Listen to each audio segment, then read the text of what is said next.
Hello, welcome my to channel reading book. Let's go. Book 1984. Here you are, T. Come on, let's go. We soon explain about the room over Mr. Charleston's shop. That will do for the moment. Later we will arrange something else for you. It was important to change on shelving place frequently. Meanwhile, I shall send you a copy of the book. Even O'Brien wished to notice seems to pronounce the word as though they were in the Italians. Could Selden boy you understand as soon as possible in May his some days before I can get hold of the 3 or 9 many in existence. As you can imagine, the South police hunt them down and destroy them almost as fast as we can produce them. I never let a left run.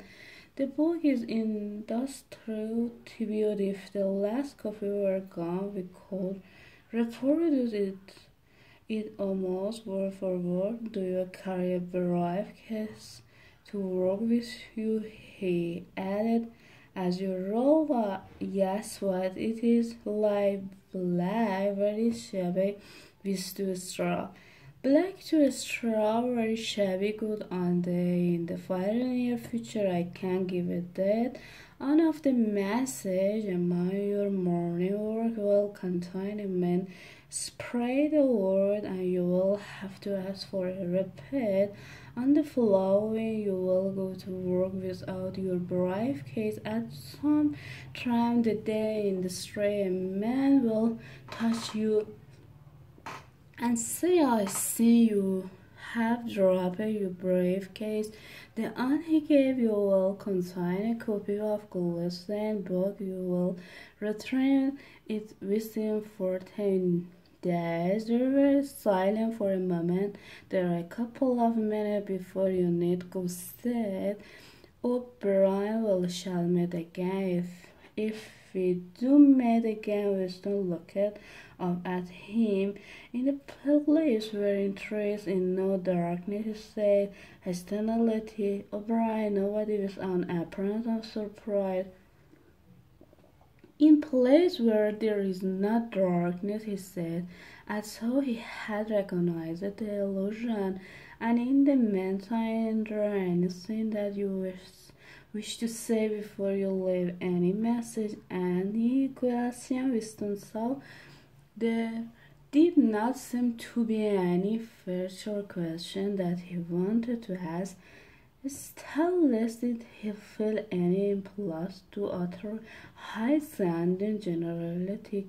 Instead of anything directly connected with O'Brien or the beholder came into his mind a sort of composite picture of the dark bedroom where his mother had spent her last day, and he led the room over Mr. Carrington's shop and the glass paperweight and the steel and grabbing his rosewood form almost at random, he said, did you ever happen to hear an old rape at big organized and demonstrable of settlements? Again, Brian nodded with a sort of grave courtesy. I complete the tenza. You know, the last line said Winston. Yes, I knew the last line. Now I am afraid it's time. Winston explained about the room over Mr. Charrington's shop.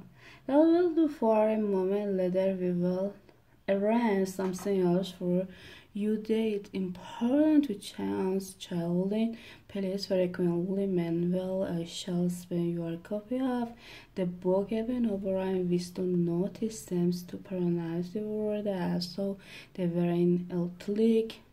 I'm sorry, repeat. That's enough. For you do too, by the way. You don't better let me give you on this table. As Winston stood up, O'Brien held the hand. His powerful grip crushed the bones of the Winston plum at the door. Winston looked back, but O'Brien seems already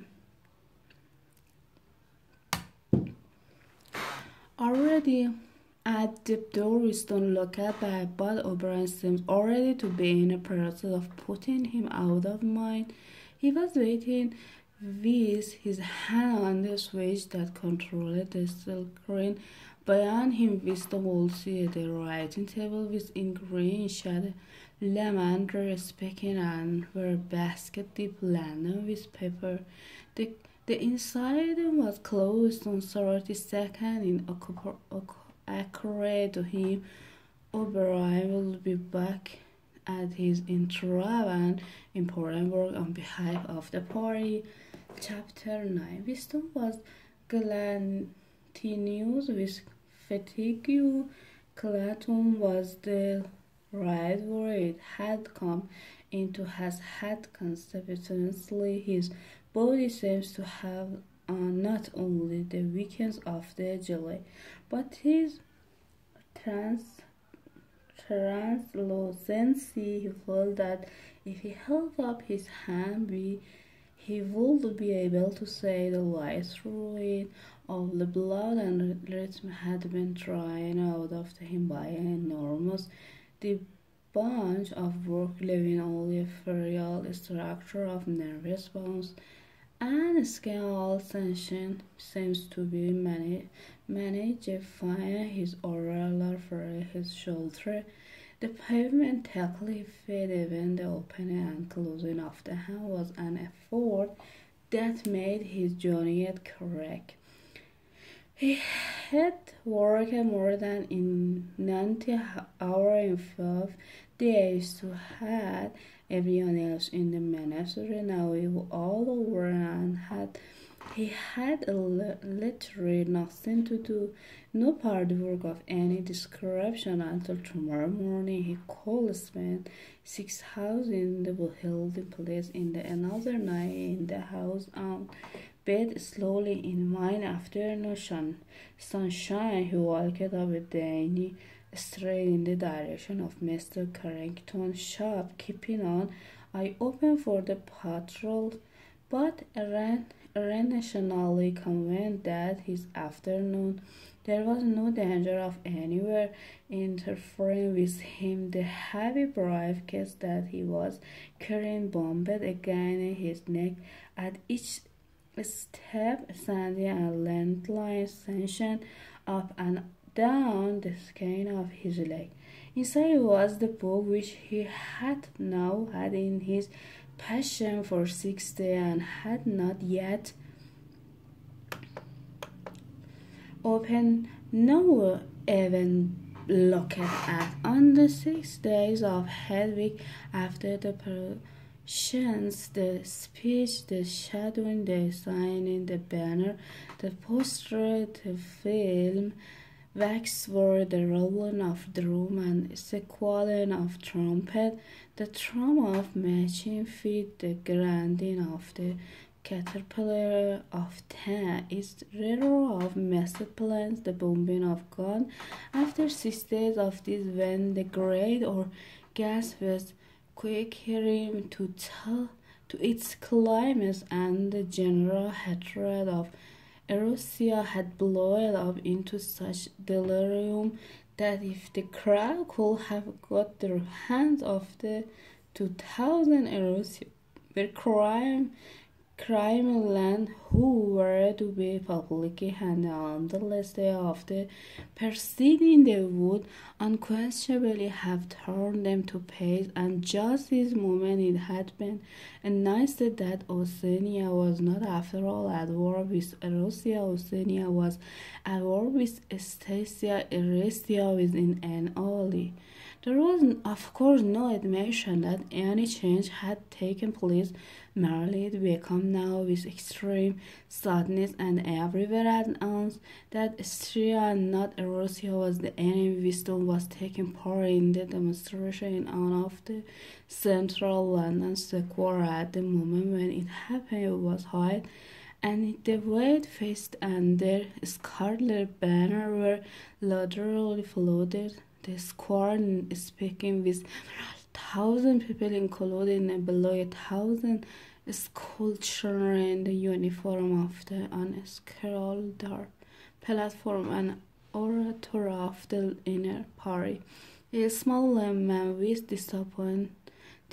disproportionately long arms and large black skull, which a few long struggle was hanging the cover. A later rampant-looking figure contrasted Hatter. He grabbed the neck of the microphone with one hand while the other, enormous at the end of the bony arm, clawed the arm menacingly above his head. That's enough. Goodbye.